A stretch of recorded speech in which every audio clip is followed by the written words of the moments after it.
좋으신 하나님 감사합니다. 오늘도 이 저녁에 은혜 가운데 불러주시고 아버지 하나님 예배자로 나와 예배드리게 하시니 감사합니다. 오직 이 저녁에 주님만 바라보기 원합니다. 우리의 세상에 있었던 모든 걱정, 근심, 염려들 다 내려놓고 하나님만 바라보기 원합니다.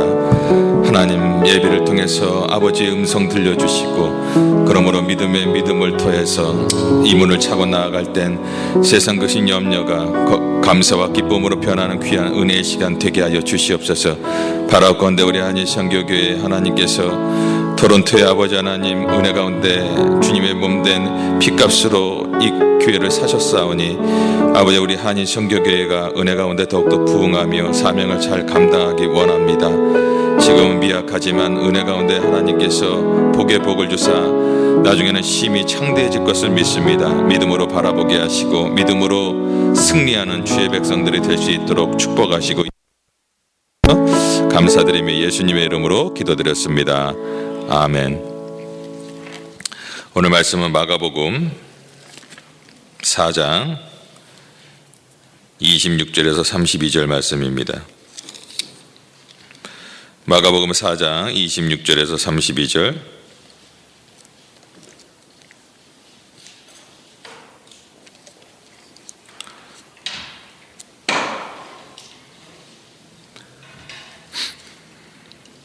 마가복음 4장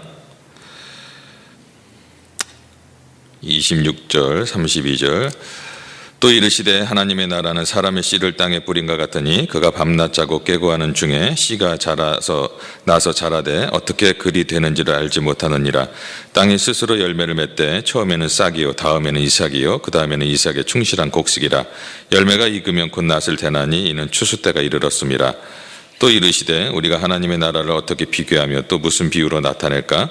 겨자씨 하늘과 같으니 땅에 심길 때에는 땅 위의 모든 씨보다 작은 것이로되 심긴 후에는 자라서 모든 풀보다 커지며 큰 가지를 내나니 공중의 새들이 그 그늘에 깃들일 만큼 되느니라. 아멘. 마가복음 4장에는 여러 가지 비유가 나오죠. 크게 5가지 비유가 나오는데 모든 비유들이 하나님의 나라를 말씀하고 있습니다. 이들 비유를 좀 차례로 살펴보면 다음과 같이 우리가 좀 연결해서 생각해 볼 수가 있어요. 맨 먼저 지난주에 말씀했던 여러 땅의 비유가 나오죠. 무슨 땅? 길가밭, 돌밭, 그 다음에 가시떨기밭, 그 다음에 옥토밭이 있습니다.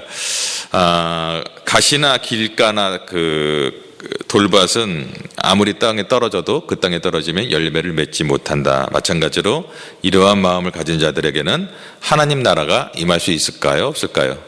없지요. 예. 하나님의 말씀을 제대로 받아들이지 않기 때문에 그렇습니다. 그 다음에는 등불 비유가 나와요. 등불 비유는 우리가 세상의 등불이 되어서 생명의 말씀을 밝혀야 된다. 비록 말씀을 받아들이지 않는 사람이 있더라도 우리가 힘써 온 세상에 복음을 전해야 된다라고 등불의 비유가 나옵니다. 우린 등불처럼 살아야 된다. 그리고 나서는 또 헤아림에 대해서 나옵니다. 너희가 들은 것을 잘 생각하여라. 너희가 헤아림으로 너희를 헤아리게 될 것이다. 그리고 너에게 가진 사람은 더 받게 될 것이고 가지지 못한 사람은 그가 가진 것도 빼앗길 것이다 라면서 이렇게 성경은 말하고 있습니다. 그러니까 예수님이 가르친 것을 뭐라고요? 하나님 나라의 복음을 잘 생각하고 깨달아라. 그 말씀을 귀 기울여서 잘 곱씹어서 잘 생각해라. 계속 하다 보면 하나님 나라의 비밀이 드러나고 그 깨달음으로 열매를 맺게 될 것이다. 그리고 깨달은 만큼 너희들이 행동하고 씨앗을 잘 키운다면 열매를 맺을 것이다. 이제 그런 의미가 있습니다. 이 26절 위에 나오는 얘기들입니다. 이제는 제가 말씀드린 자라나는 씨의 비유가 남아있죠. 씨와 마찬가지로 하나님의 말씀에는 생명력이 있고 성장력이 있고 결실력이 있어요. 그래서 하나님의 말씀은 스스로 역사합니다. 말씀이 뿌려지면 어떻게 해요? 스스로 역사하고 하나님의 나라를 계속 자라게 합니다. 마지막으로 오늘 이제 겨자씨 비유인데 겨자씨 한 알처럼 하나님의 나라도 아주 작게 시작합니다. 그러나 겨자씨가 자라서 크게 되는 것처럼 하나님의 나라도 점점 자라서 나중에 아주 커지게 되는 것입니다. 그러므로 우리는 하나님 나라에 대한 소망을 가져야 되는 것입니다. 이제 겨자씨 비유를 내용을 좀 더 구체적으로 알아보겠습니다. 이제 몇 개 퀴즈 한번 낼까요? 저녁인데. 자, 성경 69권 중에 본문 중 맨 처음 나오는 단어는 무엇입니까? 태초에. 야, 이 수준이 대단합니다. 예, 태초. 그럼 제일 먼저 사람을 살해한 사람은? 사람을 죽인 사람? 예? 가인. 아, 대단합니다. 맞습니다. 이스라엘의 첫 번째 왕 이름은? 예? 세종대왕? 사울 왕입니다. 예, 맞습니다. 네 번째, 예수님께서 행하신 첫 번째 기적은? 물이 포도주가 되는. 맞습니다. 아, 역시 한인선교회 성도님들은 수준이 굉장히 높습니다. 마지막으로 다섯 번째인데, 예수님께서 처음으로 외쳤던 말씀은? 예? 회개하라? 예, 천국이 가까웠다. 하나, 예수님께서 말씀하신 것은 천국에 대해서 말씀하셨습니다. 마태복음 4장 17절에 이때부터 이제 비로소 전파하여 이르시되 회개하라 천국이 가까웠느니라, 이렇게 천국을 말씀하셨습니다. 이것은 매주 중요한 의미가 있습니다. 왜냐하면 한 나라의 대통령이나 한 기업의 CEO나 또 한 나라의 한 학교의 교장 선생님이나 하다못해 반장, 초등학교의 반장에 선출되면 뭐라고 그러죠? 앞으로 내가 펼쳐나갈 어떤 비전과 포부를 얘기합니다. 그렇지 않습니까? 예수님께서 이 땅에 오셔서 제일 먼저 천국에 대해서 말씀하셨던 것은 다른 어떤 메시지보다 천국에 대한 메시지가 중요하다. 내가 온 것은 이 천국, 하나님의 나라를 위해서, 나라를 전파하기 위해서 왔다라는 것을 우리가 알게 됩니다. 그래서 천국에 대한 메시지가 얼마나 중요했던지 예수님께서는 공생의 기간 중에 제자들에게 이것을 계속 강조해 하셨습니다. 누가복음 9장 1절과 2절에 보면 예수님께서 12제자를 불러서 모으사 모든 귀신을 제어하며 병을 고치는 능력과 권한을 주시고 하나님 나라를 전파하며 병든 자를 고치게 하려고 내어보내시며, 그러니까는 하나님 병든 자를 고치게 하는 것도 하나님 나라를 전파하기 위해서 이렇게 부르고 하셨다라는 것입니다. 하나님 나라에 어디를 가든지 하나님 나라를 전파하라. 병만 고치고 그런 게 아니에요. 그죠? 하나님 나라, 복음을 전파하는 것입니다. 또 십자가에 매달리셨다가 돌아가시고 3일 만에 부활하신 후 40일 동안 세상에 계실 때도 똑같은 말씀을 하셨어요. 사도행전 1장 3절에 보면 40일 동안 부활하신 다음에 40일 동안 있으시면서 그가 고난받으신 후에 또 그들에게 확실한 많은 증거로 친히 살아계심을 나타내사 40일 동안 그들에게 보이시며 하나님 나라의 일을 말씀하시니라. 그러니까 예수님께서 돌아가시기 전에도 뭐라고요? 하나님 나라를 얘기했고, 죽으시고 부활하신 후 40일 동안에도 계속 제자들에게 하나님 나라에 대해서 말씀하셨습니다. 그러니까 예수님의 사역의 핵심은 다름이 아닌 하나님 나라였다. 그래서 공생의 시작부터 이 땅을 떠나 하늘로 승천하시 직전까지 계속적으로 하나님 나라에 대해서 말씀하고 있는 것입니다. 그런데 우리는 하나님 나라에 대해서 좀 잘 이해해야 돼요. 보통 사람들은요, 천국, 하나님 나라 하면 뭐가 생각나요? 천국, 장소적인 개념을 좀 생각하게 됩니다. 믿는 성도들이 이 땅을 떠나면 가게 되는 곳, 다시 말하면 계시록 21장에 있는 벽옥으로 되어 있고 막 금으로 되어 있고 뭐 12보석으로 장식되어 있는 사망도 없고 고통도 없고 슬픔도 없고 애통이 없는 그런 것을 우리가 하나님 나라, 천국으로 생각하게 됩니다. 물론 이것은 잘못된 생각이 아닙니다. 그러나 장소적인 개념으로 하나님 나라를 알고 있다면 극히 그것은 일부분만 알고 있는 것입니다. 성경에서 말하고 있는 하나님 나라의 개념은요, 대부분 장소적인 개념이 아니라 통치적인 개념입니다. 무슨 말씀인지 알겠죠? 하나님 나라는 장소적인 개념이 아니라 통치적인 개념이다. 보통 국가는요, 영토, 그리고 국민, 그리고 주권으로 이렇게 되어 있습니다.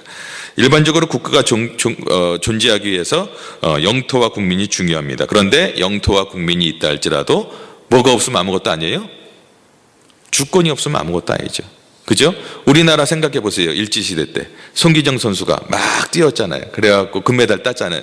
그 우리나라 사람이잖아요. 근데 어떻게 됐어요? 가슴에 일장기 달고 주권을 잃어버렸기 때문에 그렇습니다. 우리나라가 식민지였기 때문에 우리나라에 대한 이런 일이 다시 일어나지 말아야 되는데 우리나라 정치 상황을 보면 참 여러모로 너무나 걱정입니다.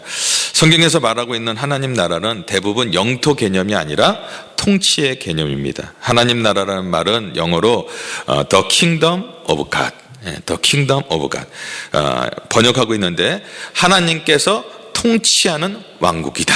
하나님 나라는 그렇게 말하고 있습니다. 구약에서도 이와 비슷한 단어가 있는데 다윗 왕국이라고 있어요. 왜 그랬을까요?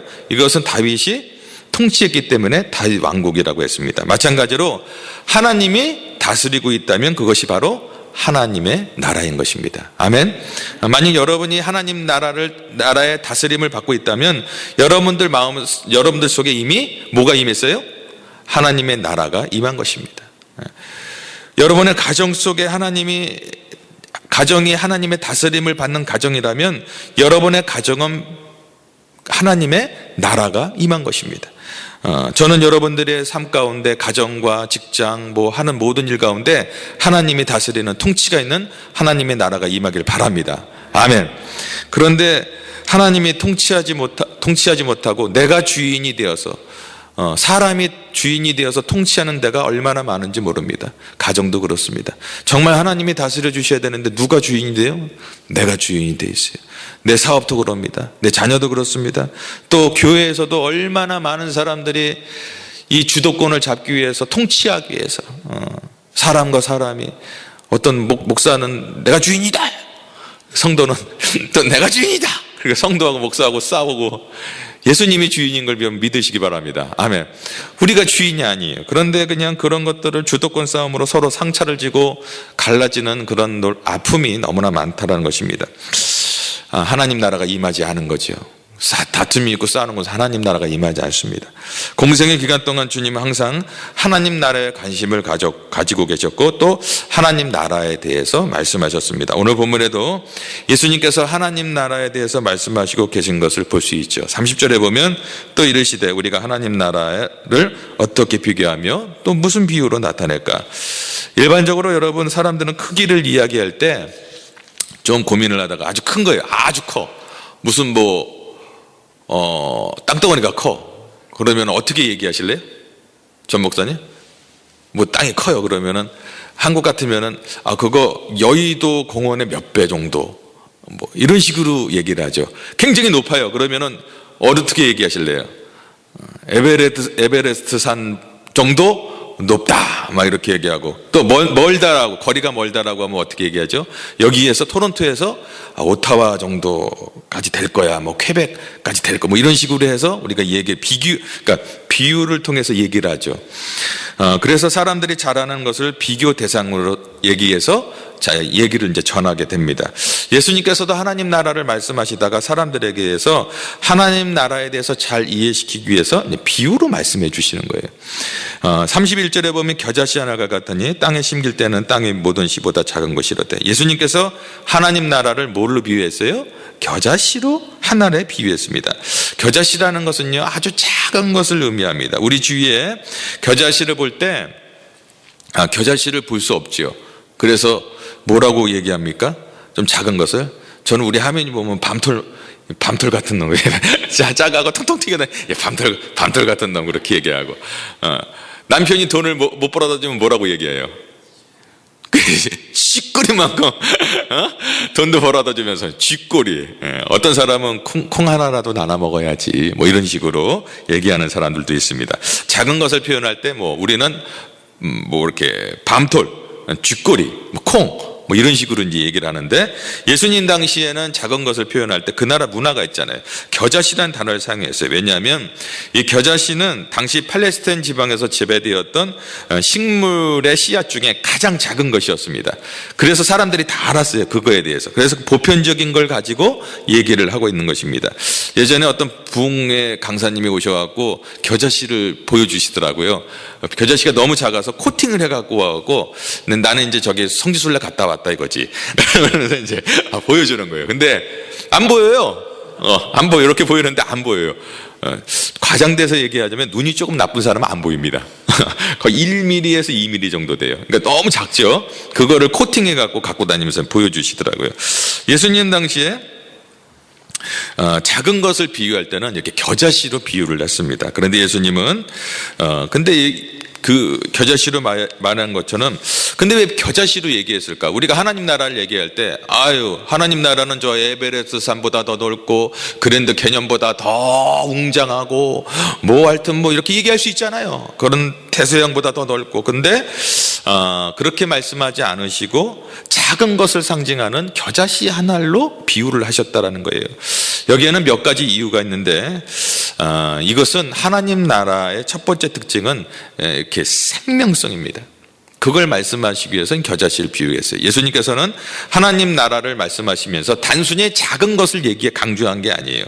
작은 것을 찾는다면 다른 것도 있잖아요. 모래알, 고춧가루, 그 여러 가지 있잖아요. 쇳가루 등. 하나님 나라에 대해서 그렇게 비유할 수 있는데, 그런 걸로 말하지 않고 겨자씨를 비유로 말씀하신 것은, 겨자씨는 생명력이 있기 때문에 그걸 말씀하신 거예요. 겨자씨 32절에 보면요, 심기운에 자라서 모든 풀보다 커지며 큰 가지를 낸다라고 말합니다. 그러니까 이 겨자씨 하나를 심으면 싹이 나고 나중에는 가지가 이렇게 쭉 퍼져서 어떻게 돼요? 커다란 나무가 되는데, 이게 한 3.7m에서 4m까지 자란대요. 마찬가지 원리입니다. 하나님 나라에는 생명력이 있는 것입니다. 따라서 겨자씨를 뿌리면 자라듯이 복음을 뿌리면 하나님 나라가 자라게 되는 줄 여러분 믿으시기 바랍니다. 아멘. 세상에 어떤 독재자나 권력가가 막아도 하나님의 씨가 뿌려지면, 하나님 나라의 그 복음이 뿌려지면 자라게 되어 있어요. 그러므로 생명력이 있는 교회는요, 부흥하게 되는 줄 믿으시기 바랍니다. 아멘. 부흥이 안 된다, 뭐예요? 생명이 없는 거예요. 생명이 없으니까 안 되죠. 그렇죠? 죽어버리는 거예요. 하나님 나라의 두 번째 특징은 점진성입니다. 땅에 뿌려진 겨자씨가 커다란 거목이 되는 건 이제 거기에는 좀 큰 거예요. 4m 되면. 여기에서는 캐나다에서는 4m면은 그냥 조그만 나무죠. 그죠? 하지만 그 나라에서는 굉장히 큰 거예요. 겨자씨도. 그렇다고 해서 이 하루아침에 커다란 거목이 되는 게 아닙니다. 26절에서 29절까지 말씀을 보면 이렇게 나오죠. 같이 한번 읽어볼까요? 시작. 또 이르시되 하나님 나라는 사람의 씨를 땅에 뿌린과 같으니 그가 밤낮 자고 깨가 하는 중에 씨가 나서 자라되 어떻게 그리 되는지를 알지 못하니라. 땅이 스스로 열매를 맺되 처음에는 싹이요 다음에는 이삭이요 그 다음에는 이삭의 충실한 곡식이라. 열매가 익으면 곧 낮을 되나니 이는 추수 때가 이르렀습니다. 그러니까 열매 맺는 나무로 자라기 위해서 수많은 과정을 거쳐야 되는 거예요. 그죠? 성경에 보면 부러진 겨자씨가 하루아침에 되는 게 아니에요. 밤낮 자고 깨는 것을 알지 못, 반복하는 가운데 이제 이게 서서히 자라게 되는 것입니다. 뿌려진 씨앗이 처음에는 뭐죠? 싹을 틔우고, 그 다음에 뭐가 납니까? 이삭이 되고, 그 다음에 그것이 가지를 내고, 그 다음에 열매를 맺고 풍성하게 되는 것입니다. 마찬가지 원리예요. 어느 날 갑자기 복음을 받고 예수님을 영접했다고 해서 하루아침에 성인 문제가 되는 건 아니에요. 하루아침에 그냥 딱 목사가 돼요. 하루아침에 딱 그 문제가 많습니다. 그런 분들이 가끔 있어요. 예. 어디 비행기 한번 타고 갔다 오면 목사님이 돼갖고 오시는 분들도 있는데 그거 안 됩니다. 수련회 가서 방언받고 성령 세례 받았다고 해서 갑자기 천사가 되는 거 아닙니다. 사람은요, 갓난아이가 자라면은 시간이 지나면 이제 젖을 받는 것이 밥도 먹고 점점 커가듯이 구원받는 사람들도 이게 점점 어떻게 해요? 성화되는 거예요. 성장하는 거예요. 예수 믿고 구원받아서 하나님 나라의 통치를 받고 있는 성도라면 끊임없이 성장해 가는 거예요. 한순간에 되지 않고 어떻게 돼요? 끊임없이 성장하고 성숙해 가는 줄 믿으시기 바랍니다. 아멘. 예. 한순간에 너무 바뀌었다면 그것도 좋은 거지만 잘못하면 도울 수도 있습니다. 예, 잘 봐야 돼요. 예. 하나님 나라는 조용히 그러나 쉬지 않고 확장되어 갑니다. 하나님 나라의 세 번째 특징은 이제 유용성인데, 땅에 뿌려진 겨자씨가 커다란 거목이 되면 어떻게 돼요? 유용하게 사용되는 거예요.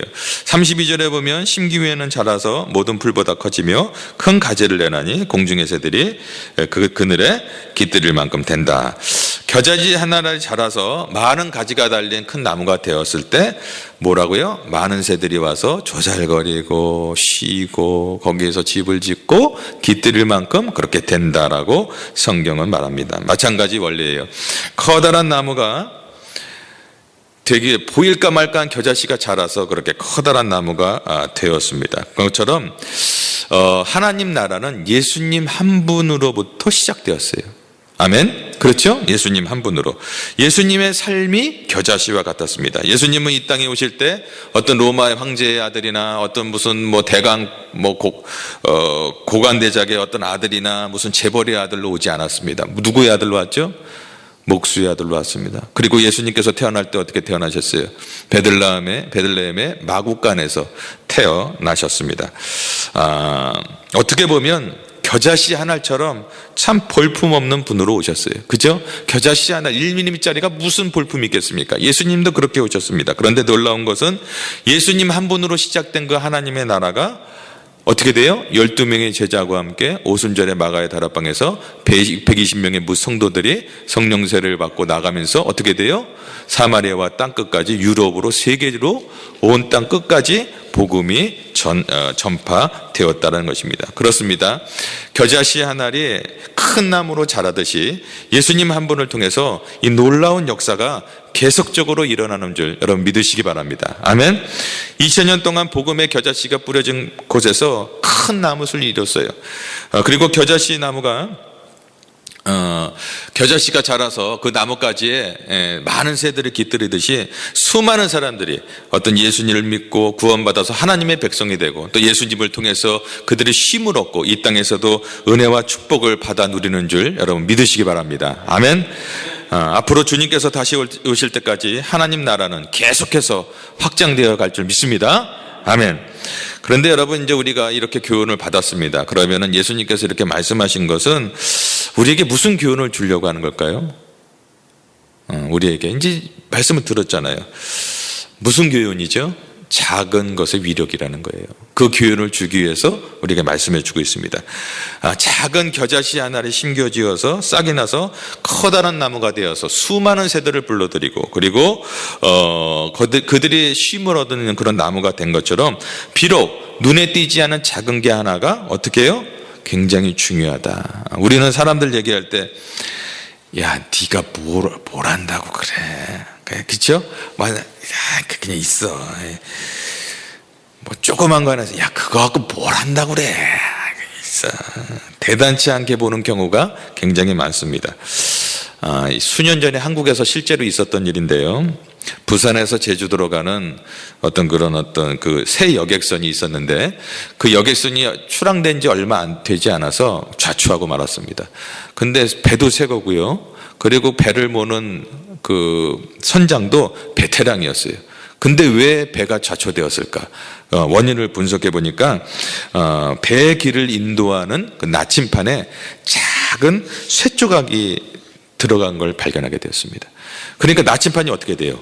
잘 인도를 해야 되는데 작은 쇠조각이 그 나침판의 바늘을 움직여서 잘못해서 그렇게 배가 좌초되게 되었다는 사실을 알게 되었습니다. 그러니까 작은 쇠조각 하나가 큰 대형 사고를 일으킨 거예요. 따라서 우리는 작다고 우습게 보아서는 안 되는 것입니다. 지극히 작은 것 하나지만 커다란 영향을 줄 수 있다는 것, 이것을 우리가 깨달아야 됩니다. 작은 사람 한 사람이 끼치는 영향력이 대단하다는 것을 우리는 깨달아야 하는 것입니다. 여러분 한국 선교 초기에 언더우드 선교사 다 아시죠? 오직했으면 언더우드라는 브랜드라는 옷까지 있겠습니까? 그죠? 언더우드. 그분의 기도문을 읽어보면요, 한 사람의 꿈이 얼마나 큰 역사를 일으켰는지 우리가 알 수가 있습니다. 제가 한번 읽어드릴게요. 제목이 배지 않는 조선의 마음입니다. 소개하겠습니다. 주여, 지금은 아무것도 보이지 않습니다. 주님, 메마르고 가난한 땅, 나무 한 그루 시원하게 자라오르지 못하고 있는 땅에 저희들은 옮겨와 앉았습니다.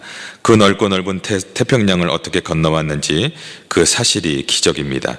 주께서 붙잡아 뚝 떨어뜨려 놓으신 듯한 이곳, 지금은 아무것도 보이지 않습니다. 보이는 것은 고집스럽게 얼룩진 어둠뿐입니다. 어둠과 가난과 인습에 묶여있는 조선 사람뿐입니다. 그들은 왜 묶여있는지도 고통이라는 것도 모르고 있습니다. 고통을 고통인 줄 모르는 자에게 고통을 벗겨주겠다고 하면 의심부터 하고 화부터 냅니다. 조선 남자들의 속셈이 보이질 않습니다. 이 나라 조정의 내심도 보이질 않습니다. 가마를 타고 다니는 여자들은 영영 볼 기회가 없으면 어쩌나 합니다. 조선의 마음이 보이질 않습니다. 그리고 저희가 해야 할 일이 보이지 않습니다. 그러나 주님 순종하겠습니다. 겸손하게 순종할 때 주께서 일을 시작하시고 그 하시는 일을 우리들의 영적인 눈이 볼 수 있는 날이 있을 줄 믿나이다.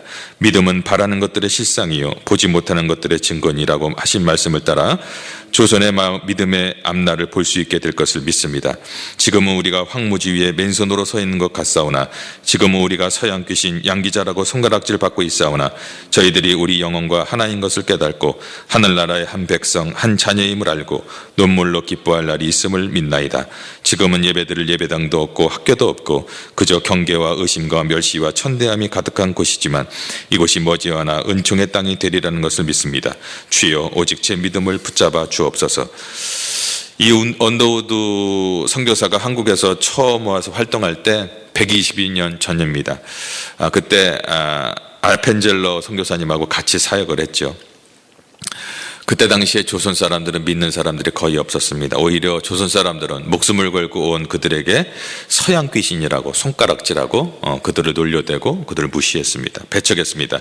그런데 이에 굴하지 않고 서양 선교사들은 서투른 한국말로 더듬거리면서 복음을 전하자 복음을 믿는 사람들이 한두 명씩 점차 많아지게 되었습니다. 그 후에 100년이 흐른 후에 전 국민의 4분의 1이 예수님을 믿는 대한민국이 된 것입니다. 과거 선교사를 받아들이는 나라에서 이젠 선교사를 미국 다음으로 파송하는 그러한 믿음의 나라가 되었습니다.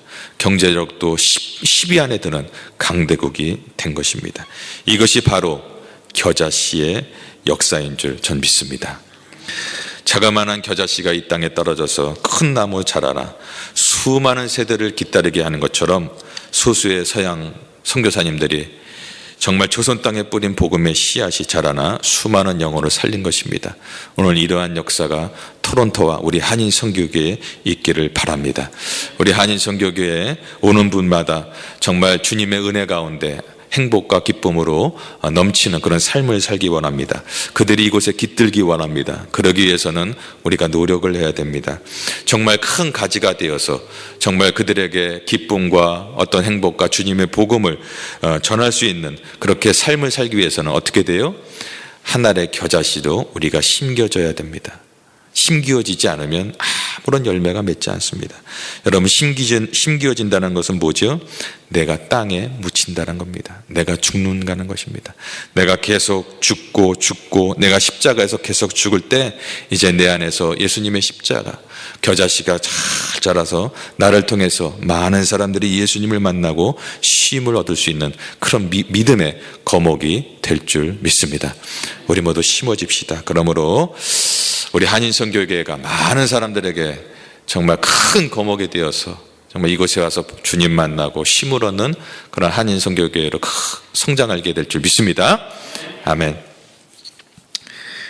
말씀을 맺어야 되는데 벌써 고개를 숙이는 게 조금 남았는데 기도로 들어가야 되나 말씀을 맺어야 되나 이거 조금만 얘기하고 맺겠습니다. 스콜렛랜드의 어떤 작은 마을 교회에 부흥회 걸렸습니다. 부흥회 걸렸는데 참 열심히 목사님이 집회를 했는데도 불구하고 예수님을 영접하는 사람들이 많지가 않은 거예요. 사람들도 별로 없는 거예요. 이 부흥회 하는데 사람들 별로 없고 막 그러면 얼마나 힘들겠습니까? 일주일 동안 했는데 이 주님을 영접하는 사람들이 없는 거예요. 마지막 날에 어떤 아이가 한 명이 나왔습니다. 좀 그렇죠. 좀 많은 사람들이 정접했으면 좋겠는데 그래도 하나 아이라도 열심히 기도해 주었습니다. 그런데 그 아이의 눈을 보는 순간 이 목사님의 가슴이 타올랐습니다. 그러면서 그 아이는 목사님 옆에 나와서 기도를 받으면서 이렇게 말합니다. 제 생명을 주님께 드립니다. 저에게 아프리카를 주십시오. 그 아이가 바로 리빙스턴입니다. 한 소년이 가슴으로 품었던 아프리카 대륙에 들어가서 그곳에서 복음을 전했던 리빙스턴. 여러분, 리빙스턴은 특별한 사람이 아니었습니다. 우리와 똑같이 우리보다 더 어린 사람이었어요. 굉장히 연약한 사람이었습니다. 어떻게 보면 겨자씨 한 알처럼 참 부족하고 연약한 사람이었습니다. 그러나 그가 하나님의 사명을 발견하게 되었을 때 아프리카를 변화시키고 많은 사람들에게 구원과 생명을 가져다 준 것입니다. 혹시 여러분 이 자리에 자신의 모습을 보고 부족하다고 느끼는 분 계십니까? 자신을 보면서 내가 이제 나이가 있는데 내가 지금 뭐 처지가 이런데 이렇게 생각하는 분 계십니까? 여러분 그렇게 생각하지 마시기 바랍니다. 처지가 초라하고 힘들다고 해서 절망하지 않으시기 바랍니다. 겨자씨가 지극히 작지만 나중에는 크게 자라서 수많은 새들이 깃들듯이 하나님 나라는 큰 것에서 시작되는 것이 아니라 작은 것부터 시작된다. 나의 작은 것 보잘것없지만 하나님 내 나를 우리 한인선교교회에 심습니다. 내 사업터와 내 가정과 내 하는 일터에 하나님 심습니다. 나를 사용하여 주시옵소서. 그럴 때 큰 나무로 성장해서 하나님께 쓰임받는 귀한 겨자나무가 다 될 줄 저는 믿습니다. 그리고 기도하겠습니다. 기도할 때 하나님 부러진 겨자씨 내가 부러지게 하여 주시옵소서. 그리고 우리가 지금 많은 겨자씨를 심었는데 주님 실망하지 않고 조급해하지 않고 하나님 그 씨가 잘 자랄 수 있도록 우리가 더욱더 기도하고 말씀으로 믿음으로 나아가 마침내 큰 열매를 맺는 우리들이 되게 하여 주시옵소서. 그리고 내 삶에 우리의 가정 가운데 내 직장 가운데 사업터에 많은 사람들이 쉬었다 갈 수 있는 큰 나무가 되게 하여 주시옵소서. 주여 한번 외치고 기도합니다. 주여 아버지 하나님 감사합니다. 오늘 말씀을 통해서